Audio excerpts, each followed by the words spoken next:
Olá, alunos, professores e a todos que irão acompanhar a mais essa aula dos aprofundamentos aí, itinerários que vocês aí escolheram, né? Pode pôr aí na tela essa que a gente vai ver aí a formação dos solos, atividade 4, desenvolvimento 1, aula 3. O meu nome é Antônio Russo Júnior, o aprofundamento aí é a cultura do solo, do campo à cidade. A unidade curricular é a número 1, o indivíduo e o ambiente, e o componente curricular número 3, das rochas ao solo, entenda essa transformação. Então, nós estamos aqui, né, para continuar aí a atividade 4, né, já estamos aí na aula 3, né, já iniciando aí o processo de desenvolvimento aí deste itinerário, né, então, já estamos aí na linha da reta final aí deste componente aí. Vamos ver aí a habilidade dos eixos estruturantes?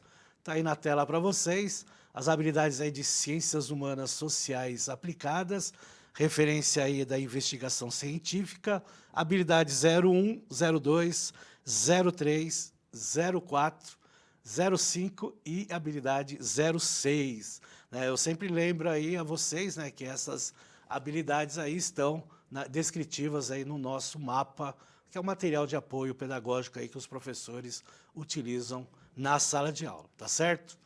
Vamos lá para a próxima tela, que nós vamos ver aí habilidades do currículo paulista. Então, habilidades daí do ensino médio, da primeira à terceira série, de ciências humanas sociais aplicadas, 103-306. O objetivo é entender o processo de formação dos solos e os elementos que o formam por meio do intemperismo e da erosão. Tá certo? Então, nós estamos aí nesse processo, né, dessa atividade, né, já começando, né, lembra que a gente começou aí na introdução falando sobre intemperismo, sobre erosão, e agora nós vamos estar entrando aí na formação do solo, né, e as características do solo, principalmente dos solos brasileiros. Mas antes, nós vamos ver aí um vídeo, né, que fala sobre Aprenda Mais sobre os solos, que é um vídeo aí do Embrapa, e daqui a pouco nós voltamos. A Embrapa Solos quer deixar uma pergunta no ar, ou seria na Terra. O que é o solo? É onde você pisa? É onde você brinca? É onde você corre? É o que a chuva molha? É onde você constrói a sua casa? É onde você planta? O que é o solo? O solo é formado por micro-organismos, matéria orgânica e terra, sem os quais não existiria vida como conhecemos hoje. O solo tem material de origem, produtos alterados por organismos e transportados pela chuva, modificados pelo calor e frio, ou seja, pelo clima. É também com o tempo e o clima que é esculpido o relevo. São milhares de anos para formar o solo. A modificação da paisagem leva tempo. Mas o que muitas pessoas não sabem é que os solos são recursos naturais não renováveis. Estamos falando do solo, onde se planta. Recursos reunidos por milhões de anos pela natureza e que são vitais para a sobrevivência da vida no planeta, podem ser consumidos em gerações. Sem o devido cuidado e estudo no uso do solo, algumas partes do planeta já sofrem com a falta de água e desertificação, dois dos maiores problemas ambientais. Isso já é uma realidade. Com o crescimento demográfico, cada vez mais recursos preciosos estão sendo utilizados. Sem desenvolvimento de soluções para a recuperação do solo, a vida pode acabar. E o que tem sido feito pelo solo que nos sustenta? A Embrapa Solos sabe. O estudo dos solos do Brasil começou efetivamente no início do século XIX, quando Dom João instaurou diversos espaços de estudos, como o Museu Nacional e o Observatório Astronômico, além de escolas dedicadas a estudos das áreas de medicina, agricultura e botânica, a fim de transformar a antiga colônia em sede da monarquia. Ao associar o estudo de solos ao estudo de pragas que atacavam lavouras, o Jardim Botânico do Rio de Janeiro, denominado pelo rei como Horto Real, deu passos importantes no desenvolvimento da ciência no Brasil. Em seu patrimônio arbóreo, foi instalado em 1918 o Instituto de Química Agrícola, órgão de onde se originaram, depois da sua extinção, as 3 unidades da Embrapa existentes no Rio de Janeiro: Embrapa Agrobiologia, Embrapa Agroindústria de Alimentos e Embrapa Solos. A Embrapa Solos é um centro de pesquisa básica e aplicada relativa ao conhecimento e ao uso sustentável dos solos brasileiros. Referência na área de ciência do solo no Brasil, a Embrapa Solos estabeleceu e estabelece desde sua criação normas e critérios para avaliação, classificação e interpretação de levantamentos de recursos naturais e avaliação e aptidão das terras e recuperação dos solos. A missão da Embrapa Solos é desenvolver pesquisas e inovação para o uso sustentável dos solos no Brasil. O Brasil apresenta uma grande variedade de climas e solos, desde o tropical até o rigoroso frio nas serras gaúchas. Garantir o uso sustentável desses solos é a missão que a Embrapa Solos tem orgulho de colher bons frutos. A Embrapa Solos tem a preocupação de apresentar soluções tecnológicas economicamente viáveis, procurando equilíbrio entre o ambientalmente adequado e socialmente justo.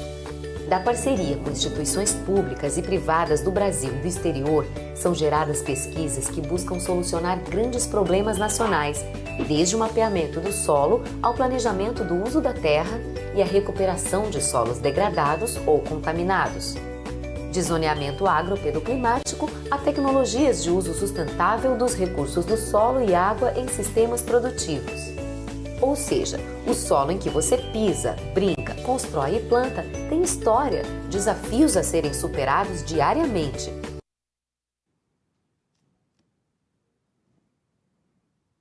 É isso aí. Então veja como, né, o vídeo aí da Embrapa, né, que é uma empresa brasileira aí que trata tanto da agricultura como da pecuária, né, ela tem essa formação aí, né, de estudar cada vez, além de estudar o solo, né, as características dele, né, de como fazer com que esse solo se torne mais fértil aí, né, para, logicamente, para a nossa produção, né, o Brasil é um dos maiores produtores tanto da agricultura como da pecuária, né, então é importante retratar isso no mundo, né, então o Brasil tem uma importância muito significativa aí quando falamos aí em alimentações, né, a FAO, que é um dos membros aí da ONU, né, coloca o Brasil como no topo aí da lista de países produtores de alimentos, né, e de exportadores de alimentos aí produzidos aí pela agropecuária. Então a importância, né, da gente ter essa questão do solo, saber que o solo não é renovável, né, isso é importante retratar, porque ele leva aí milhões de anos, e isso vocês estão vendo nesse componente, né, que desde a atividade 1 a gente fala sobre o processo, né, da formação da terra, né, e quantos milhões e bilhões de anos se passou aí até a gente chegar na atividade 4 e falar sobre agora, sobre as formações aí dos solos, né? Então passamos aí pela atividade 1, atividade 2 e atividade 3, e agora na atividade 4, que a gente está entrando, né, nessa introdução de como são os solos, quais são as características deles, né? Então isso que é interessante retratar, então todo esse tempo, né, de estudos, né, é importante, porque a gente sabe que nós precisamos muito desses solos férteis aí, porque com o processo dos seres humanos utilizando aí de forma errada por vários e vários anos o nosso solo, né, a desertificação antrópica aí, né, ela acabou aumentando e muito nos últimos 50 anos, né? Então, quando a gente fala em desertificação, tem a desertificação natural, que é um processo aí feito aí, né, por vários e vários anos, e tem, né, essa desertificação antrópica, que é um processo muito mais acelerado, porque é a retirada do solo original pelos seres humanos. Vamos lá para a próxima tela para ver aí as funções do solo. Então aí a primeira função aí é a sustentação da vida e do habitat para pessoas, animais, plantas e outros organismos. Também tem aí a manutenção do ciclo da água e dos nutrientes, a proteção da água subterrânea, manutenção do patrimônio histórico, natural e cultural, conservação das reservas minerais e de matérias-primas, produção de alimentos e meio para a manutenção da atividade socioeconômica. Então veja as diversas funções que o solo tem, né, para a nossa sociedade, que vai desde a sustentação da nossa vida até aí nos meios de atividade econômicas, né, socioeconômicas, né, como a manutenção aí do ciclo da água, né, dos nutrientes, né, do próprio solo que nós utilizamos no nosso dia a dia, né, a questão aí da produção da agropecuária, né, que é uma forma de nos alimentarmos, as matérias-primas para os recursos econômicos que nós utilizamos, como recursos minerais que a gente viu na atividade anterior. Então, todos esses processos aí, eles têm aí um significado importante nessa relação do solo.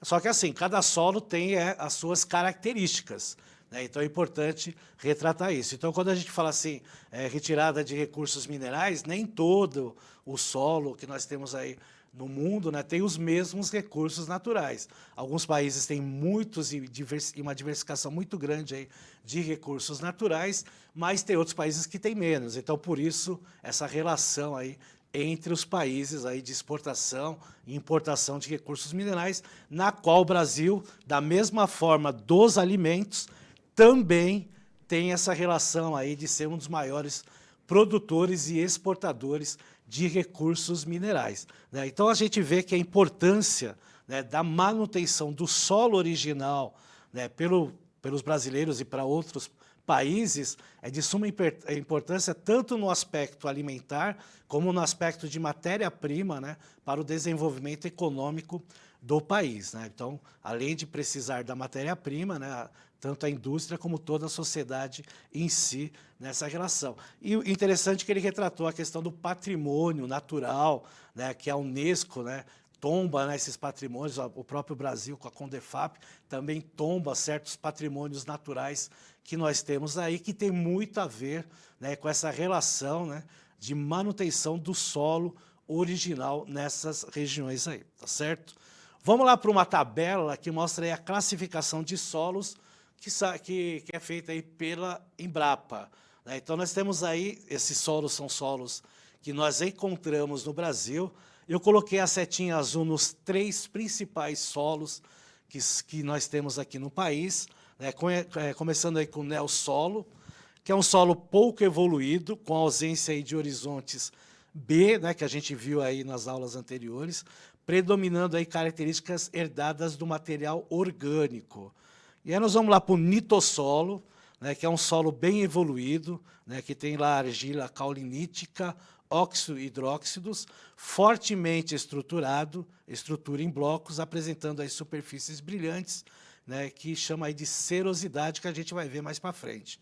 O latossolo, que também é outro solo que tem uma grande porcentagem no solo brasileiro, solo altamente evoluído, laterizado, rico, né, em argila-minerais, né, 1 por 1, e oxidróxido de ferro e alumínio. Então, de todos esses solos que a gente está vendo aí na tabela, esses 3 aí, né, são, né, os 3 aí com maior porcentagem, né, de solos aí verificados aqui no Brasil.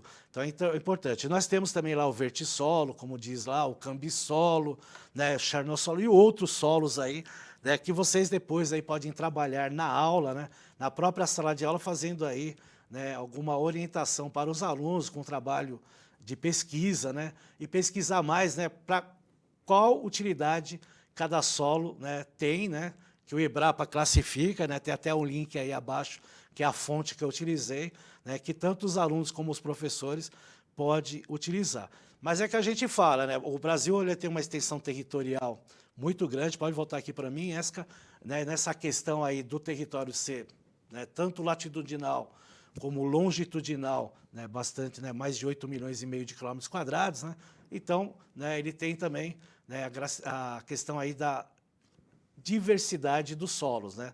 Tem muitos países aí que têm, né, uma extensão territorial elevada, mas não tem tanta qualificação aí, classificação nos seus solos, principalmente quando falamos aí em solos, né, que podem ser utilizados aí tanto para a agricultura como para a pecuária, né, que são solos aí mais férteis. Lógico que a gente sabe que com a tecnologia de hoje, né, muitos solos aí eles podem, né, sofrer um processo aí tecnológico e pode se transformar em solos mais férteis, né? Como aconteceu no Cerrado, já na década de 1970, né, com um processo bem simples, que nós chamamos aí de processo de calagem, né, que é, né, o processo de colocar cal no solo, né, tirar a acidez do solo que tinha no cerrado, e hoje, né, se transformou aí nos maiores produtores de grãos do planeta, né? Então a região lá do Cerrado, lá, né, do Centro-Oeste, é um dos maiores produtores aí de grãos aí do planeta.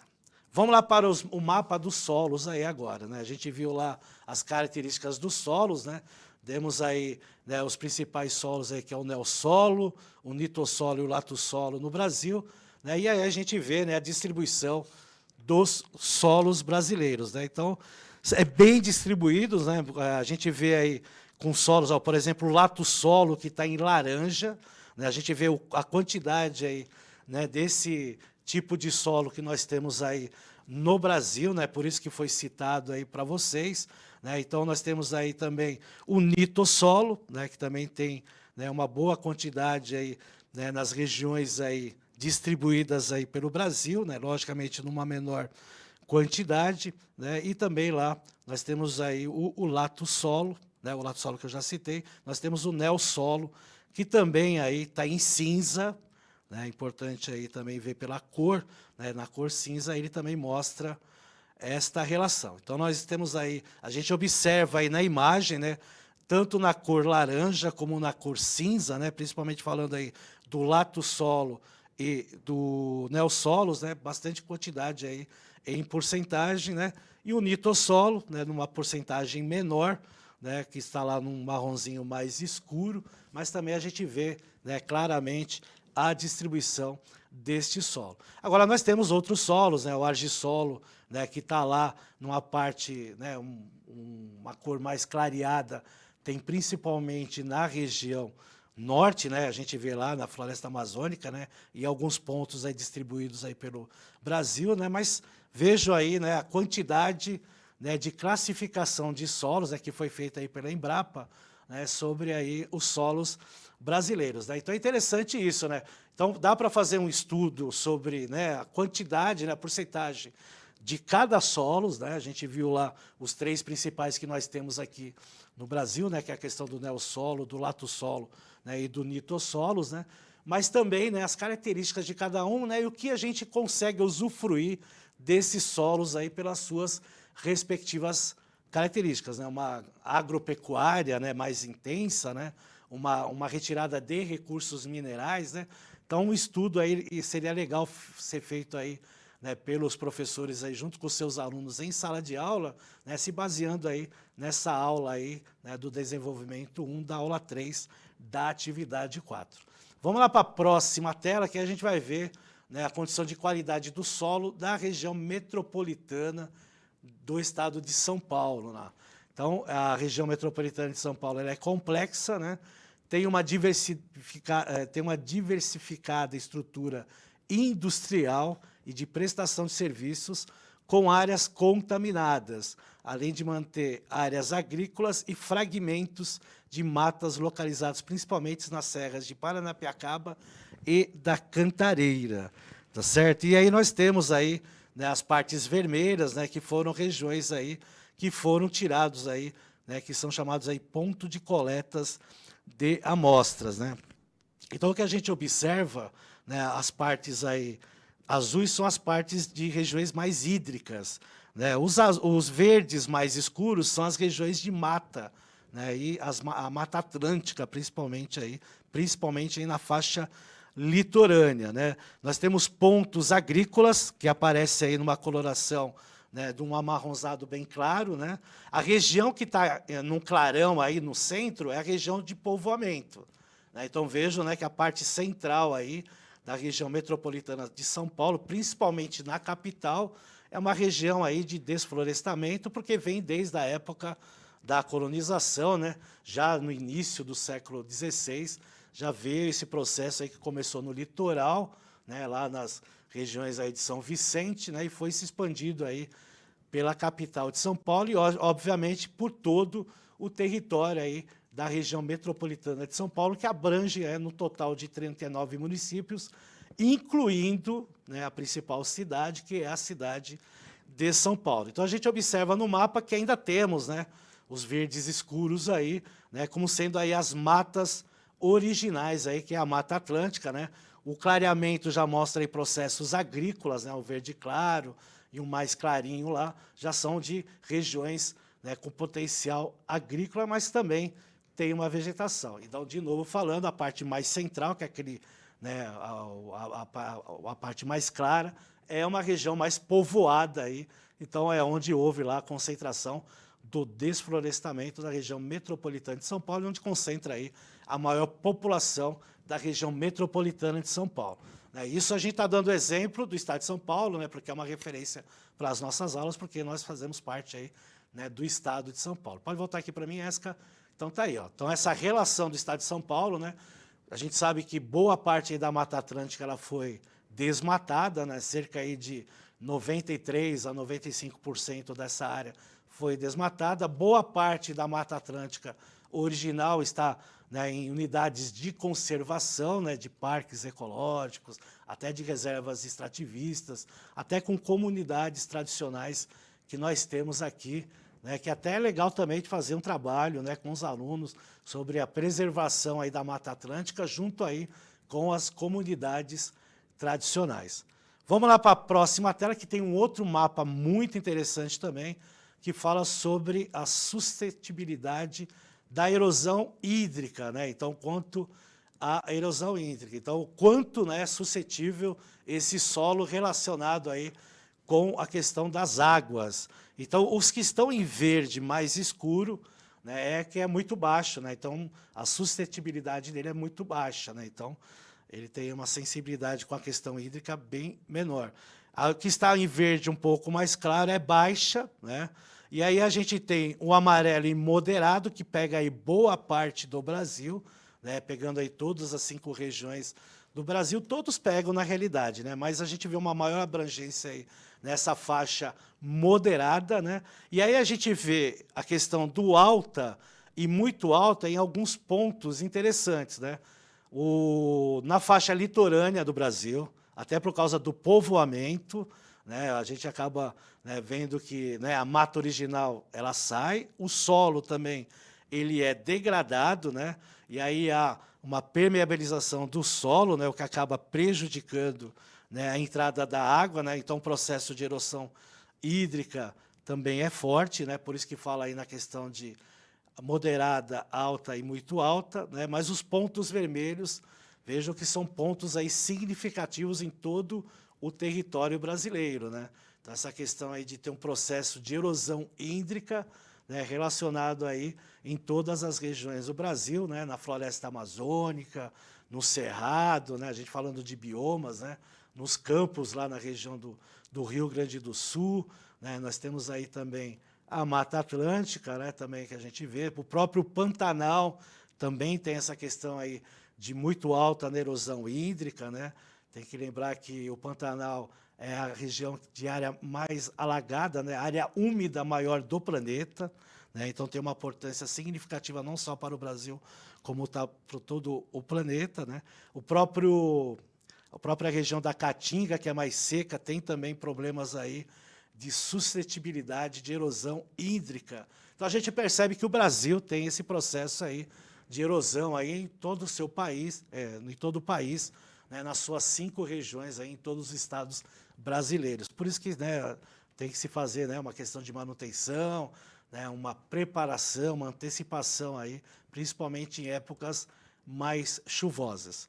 E aí nós temos aí um outro mapa que mostra aí o zoneamento agroambiental do estado de São Paulo para o setor sucroenergético.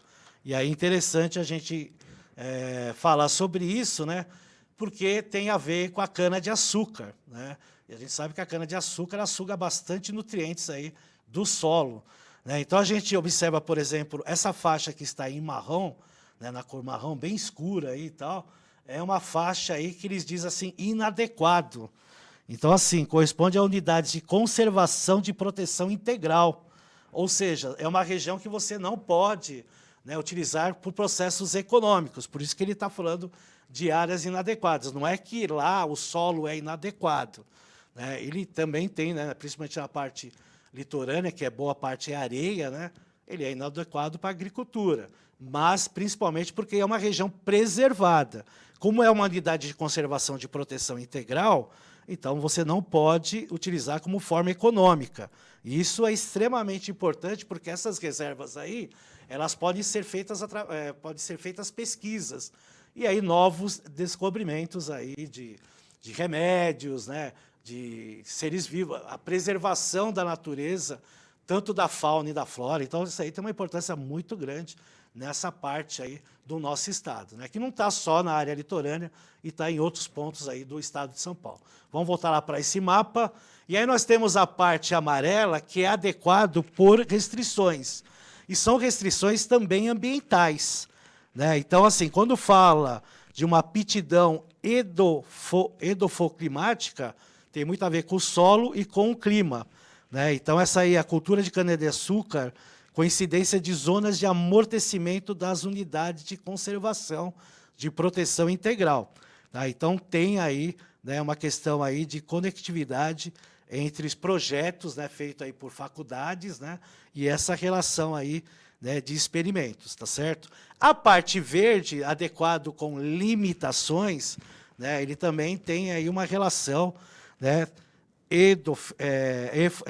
edafoclimática, né, que tem a relação aí do solo com o clima, tá certo? Que também mostra uma relação aí, né, de processo aí com certas limitações de legislação, tá certo? E aí tem o verde, que é o adequado, né, o verde mais escuro, que aparece aí na imagem para vocês, né, que aí ele fala nessa questão aí com favorável aí para o desenvolvimento da cultura de cana-de-açúcar, né, sem restrições ambientais específicas. Então, a parte mais aí escura, de verde, né, são as partes aí que não tem nenhuma restrição aí quanto ao meio ambiente. Agora, não quer dizer, por exemplo, que vai ser feita também de qualquer jeito, né? Tem que também, né, manter aí, né, de alguma maneira, a preservação do solo. Da mesma forma, quando a gente fala do adequado de limitações, que tem muito a ver com as bacias hidrográficas, né? Porque você tem as bacias hidrográficas nessas regiões, como a gente... Põe lá no mapa de novo, para a gente ver lá, põe esse mapa, isso, legal aí, ó. Nessa parte aqui que fala adequado de limitações, tem muito a ver com as bacias hidrográficas, que a gente observa aí pela coloração verde, claro, que tem muitas bacias hidrográficas aí, que são a parte azul, né, azulzinho escuro aí, que mostra lá até na legenda represas. Então, tem muito a ver aí, logicamente, com a mata ciliar, né, que é a mata aí que preserva aí a questão dos rios, né? Então, também não pode ser feito inadequadamente. Então, na realidade, a legislação ela abrange todas as partes aí do Estado e também do país, né? Mas algumas aí com mais restrições e outras com menos restrições, né? No caso, se ela é uma reserva de proteção integrada, em hipótese alguma, de qualquer situação econômica, não pode ser feito. Ela só vai ter as comunidades lá tradicionais, né? Elas vão viver através do subdesenvolvimento, né? Da subsistência, mas pode ser feito por pesquisa, somente para isso, né? Para a parte econômica, não. Então, usar o solo para questões econômicas, aí, mesmo sendo agropecuária, não tem essa finalidade. Certo, galerinha? Então, é isso aí, ó. A aula do desenvolvimento foi essa. Tá aí já, o ESCA já está colocando aí orientações para o estudante. Rotação por estações, como forma de desenvolver a compreensão dos estudantes sobre os processos envolvidos na transformação das rochas até a formação dos solos, sugerimos a realização de uma atividade utilizando a metodologia ativa rotação por estações sobre os fatores que controlam esses processos de formação dos solos. E aí, né, na sala de aula, pode dividir aí em 5 estações, né, e aí na estação 1, os estudantes podem buscar informações sobre como o material de origem, os diferentes tipos de rochas interferem nos tipos de solo, né, e demos exemplos aí nas aulas. Na estação 2, os estudantes devem realizar uma discussão sobre o clima, com diferentes temperaturas e precipitações que interferem nos tipos de solo. Na estação 3, os estudantes deverão estudar as formas do relevo e como interfere na formação do solo. Na estação 4, os estudantes devem pesquisar a importância dos micro-organismos para a formação e a fertilidade dos solos. Na estação 5, os estudantes vão discutir qual é o papel do tempo para a transformação dos solos. E é isso aí. A aula terminou, foi um prazer imenso estar com vocês. Não esqueçam de avaliar a aula. E é isso aí, até a próxima.